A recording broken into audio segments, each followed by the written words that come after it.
Laban completely disregarded the fact that he was playing in Jacob's face for 21 years. When the Lord finally released Jacob to remove himself from Laban's company, he was very upset. Please go and read Genesis 29 through 31 if this video resonates with you. Jacob ends up seeing Rachel, which was Laban's daughter, and he fell in love. He's like, I want this woman to be my wife. And he ended up agreeing to work for Laban for 7 years to get Rachel, but Laban was not honest up front. And so he did not let him know, hey, our customs is for the older to go first, to be married first. We don't give away the younger daughter. He lets Jacob work for him for 7 years, knowing that he was not going to get Rachel. And he ends up getting Leah first. So he agrees to work for another 7 years because he won't Rachel. So he does that. He gets Rachel after 14 years. Laban ends up agreeing, talking him into working for him another 7 years. So Jacob ends up working for him for 21 years. This entire time, Laban has been playing in Jacob's face. Laban has changed Jacob's wages 10 times.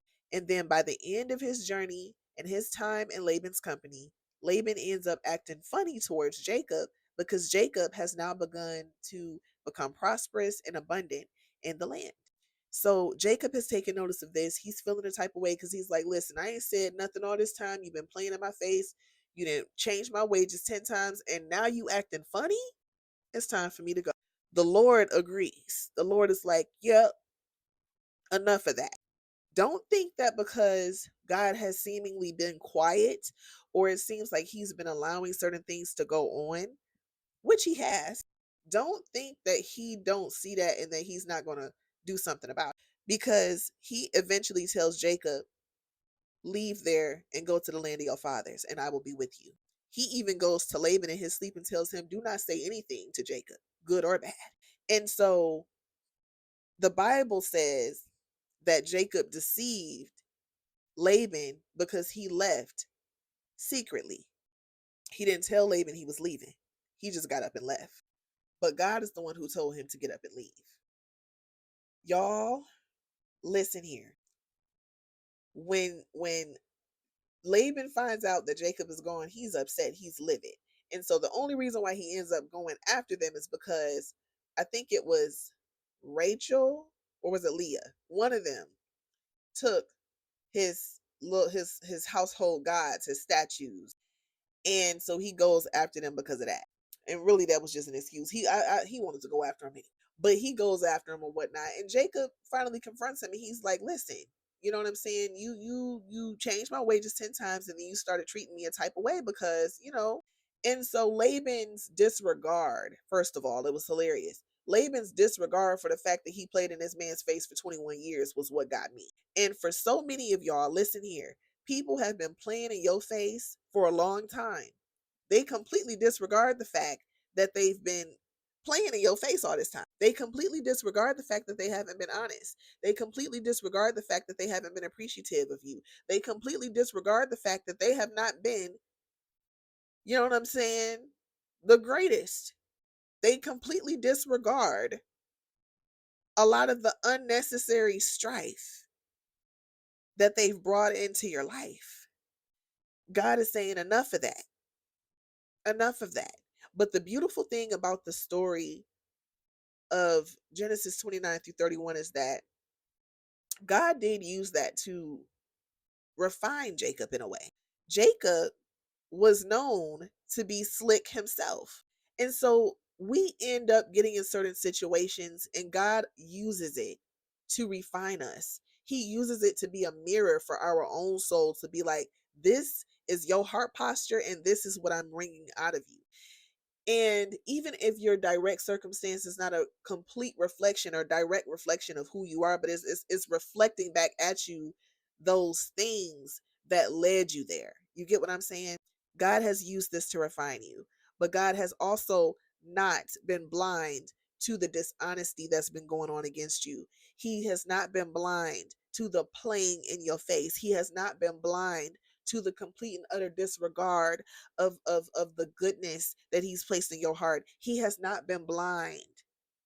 He hasn't been blind to that. He hasn't been blind to that. And I wanted to post this word to encourage y'all because I got this word back in like November and I just never posted it.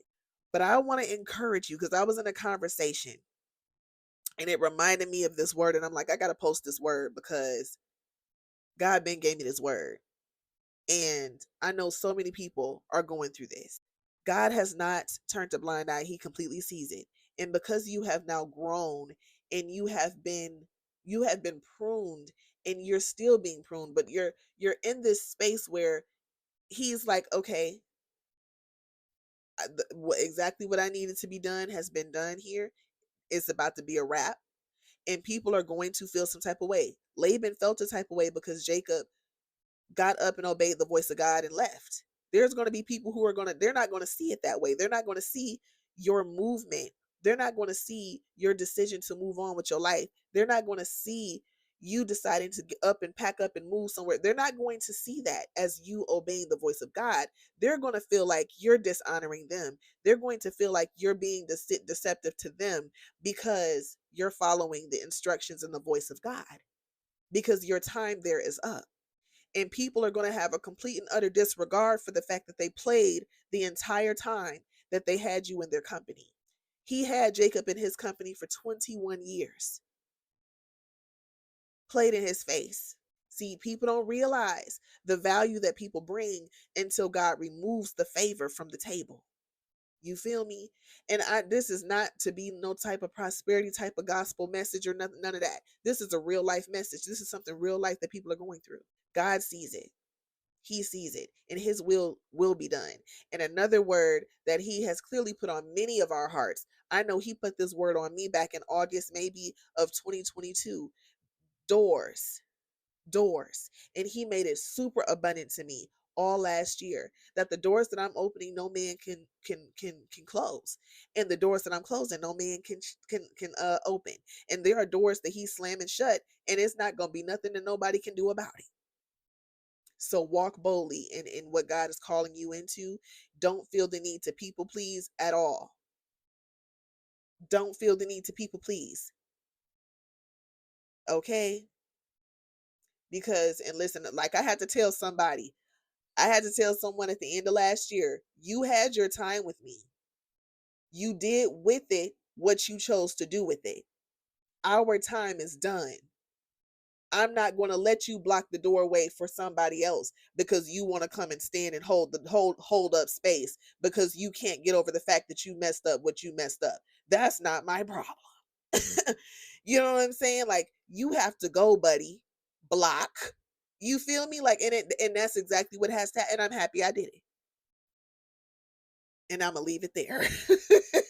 And I'm gonna leave it right there. Do not block what God is doing, trying to please other people and make other people feel comfortable. They're going to have to figure it out. Okay. All right.